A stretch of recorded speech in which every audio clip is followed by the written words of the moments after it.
नमस्कार, कामतगिरी अभय न्यूज में आप सभी दर्शकों का स्वागत है और मैं हूं सोफिया। अब डालते हैं एक नजर आज के मुख्य समाचारों पर। मिलते हैं छोटे से ब्रेक के बाद और आप देखते रहिए अभय टीवी। शहद भुज फूड प्रोडक्ट प्राइवेट लिमिटेड की पेशकश गोपी श्याम मसाले। यदि आप अपने खाने में स्वाद बढ़ाना चाहते हैं तो आप गोपी श्याम मसाले का उपयोग करें। हमारे यहाँ सब्जी मसाले हो या मीट मसाले, हल्दी हो या धनिया, गरम मसाले हो या चाट मसाले, सभी पिसे एवं खड़े उपलब्ध हैं। साथ ही आटा जैसी खाद्य सामग्री, सरसों का तेल एवं विभिन्न प्रकार के ड्राई फ्रूट्स उपलब्ध हैं। अब थोक विक्रेताओं को मसाले से लेकर विभिन्न प्रकार के ड्राई फ्रूट्स खरीदने के लिए शहर जाने की जरूरत नहीं। शहर के थोक रेटों से मुनासिब रेटों में थोक विक्रेता हमारे यहाँ से खरीदारी कर सकते हैं। तो देरी किस बात की, आप अपने खाने का स्वाद बढ़ाना चाहते तो हमारी दुकान आइए और खाद्य सामग्री ले जाइए। पता गोपी श्याम मसाले, मुकुट बिहारी चौराहा, बैंक कॉलोनी के पास, कपसेटी करवी चित्रकूट। समाचार बुलेटिन में आपका पुनः स्वागत है। अब समाचार विस्तार से।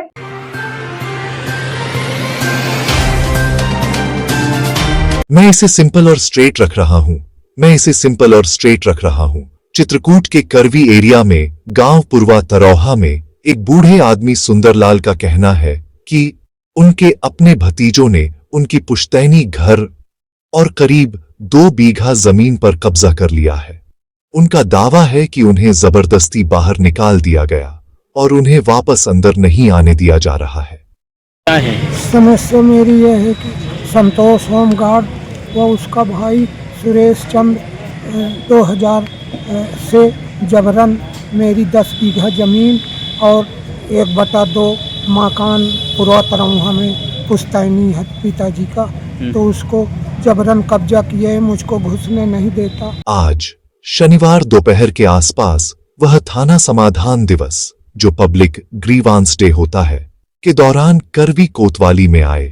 जान से मारने की धमकी दे। सन 2010 से 2010 से।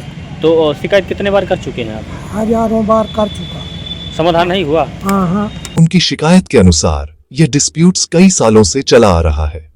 वह आरोप लगाते हैं कि साल 2000 के आसपास उनके भतीजों, जिनमें से एक कथित तौर पर होमगार्ड है, ने प्रॉपर्टी पर कब्जा कर लिया और उन पर हमला भी किया।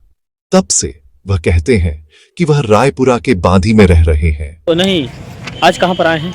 आज मैं यहाँ समाधान दिवस में कोतवाली आए हैं। बांधी से आकर के हाल मुकाम में उसी के आतंक से बांधी रहने लगा हूँ 2000। बार बार अधिकारियों के पास जा रहे हैं, लेकिन कोई लास्टिंग सोल्यूशन नहीं मिल रहा है। और अब हम 3 भाई थे, तो एक उसका पिता मर गया, पूर्वा तरौहा में रहता था, तो उससे मुझको कुछ लेना देना नहीं है। एक भाई और थे छोटे लाल नाम के, तो बांधी में मेरे साथ रहते थे। क्या नाम है आपका? मेरा नाम सुंदरलाल सनाफ रामदेव। थाना समाधान दिवस यहाँ क्यों जरूरी है? क्योंकि उत्तर प्रदेश में यह अभी एक्टिव है, जिसमें अधिकारियों को मौके पर शिकायतें लेने, SHO द्वारा इम्पार्शियल इंक्वायरीज का आदेश देने और टाइम बाउंड डिस्पोजल के लिए जोर देने के निर्देश दिए गए हैं। हाल की ब्रीफिंग्स में लैंड इंक्रोचमेंट केसेस पर तुरंत कार्रवाई पर जोर दिया गया है, जहां संभव हो अक्सर 1 हफ्ते के भीतर। तो आगे क्या होगा? अगर प्रोसीजर फॉलो किया जाता है तो पुलिस को ग्रीवेंस रजिस्टर करना चाहिए, लैंड रिकॉर्ड्स वेरीफाई करने चाहिए, दोनों पक्षों को सुनना चाहिए और एक रिपोर्ट ऊपर चेन में भेजनी चाहिए। कहाँ के निवासी हैं? मैं पूर्वा तरौहा का पहले निवासी था। इस समय कहाँ रह रहे हैं? इस समय हाल मुकाम बांधी रायपुरा थाना से। जी। आज ये समाधान दिवस में आए हैं। आज समाधान। अगर कोई असॉल्ट या इंटिमिडेशन साबित होता है तो क्रिमिनल सेक्शंस लग सकते हैं। अगर यह प्राइमरीली एक सिविल प्रॉपर्टी डिस्प्यूट है तो पुलिस ट्रेसपास या थ्रेट पर भी कार्रवाई कर सकती है, जबकि रेवेन्यू साइड टाइटल और पोजेशन को हैंडल करता है। एक क्विक रियलिटी चेक, ये एलिगेशंस हैं, कोर्ट फाइंडिंग्स नहीं। क्या चाहते हैं आप? क्या चाहते हैं? क्या मांग है? मुझे मकान मिल जाए और मेरी जमीन। जो कब्जा किया है, क्या नाम है उसका? संतोष कुमार होमगार्ड, सुरेश चंद। कौन है ये? ये सगे भतीजे हैं। जब तक साबित न हो जाए हर कोई इनोसेंट है, लेकिन ग्रीवेंस डे का पॉइंट एक्सेस है ताकि ऐसे केसेस सालों तक फाइलों में न पड़े रहें। अगर आप यूपी में ऐसी ही किसी इश्यू का सामना कर रहे हैं तो सब कुछ डॉक्यूमेंट करें।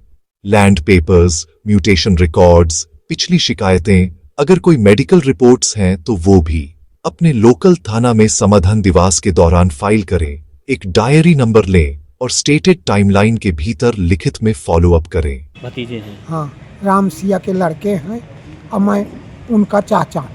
क्या नाम है आपका? मेरा सुंदरलाल सनाब श्री रामदेव गर्ग। आखिर में डालते हैं एक नजर आज के मुख्य समाचारों पर। अब हमें इजाजत दीजिए, अगले समय हम फिर हाजिर होंगे पुनः कुछ खास खबरों के साथ। नमस्कार और आप देखते रहिए अभय टीवी।